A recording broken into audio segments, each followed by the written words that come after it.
हम मुन्नी झा आइ एकटा बसंत गीत गाबि रहल छी। आब बसंत पंचमी आबि रहल हन तऽ सुनू ई बसंत गीत। निकटहि फागुने दुरी बसुकांत,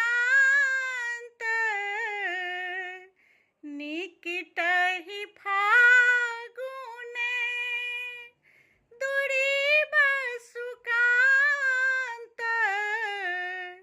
केहि संग खेपब ऋतु बसंत, केहि संग खेपब ऋतु बसंत।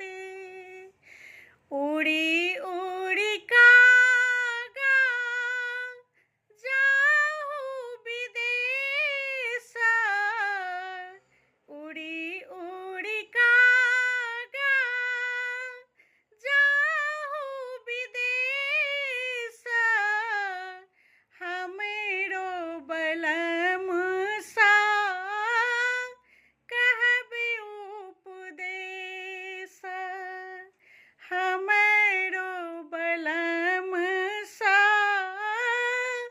कहबे उपदेश। साड़ी हारी एक दिलानी पठाई, हीरा मोती बांधी लगाई, हीरा मोती बांधी लगाई। सेहो साड़ी फाटले, सेहो साड़ी फाटली मोर, बिरह सताबई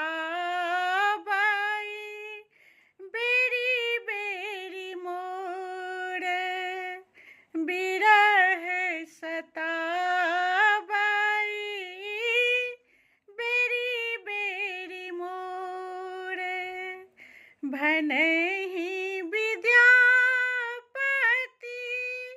सुनिलेहु कांत, हमरो भय गेला जीवन अंत, हमरो भय गेला जीवन अंत। जय मिथिला। नीक लागत तऽ कनि कमेंट लाइक जरूर कऽ देबै।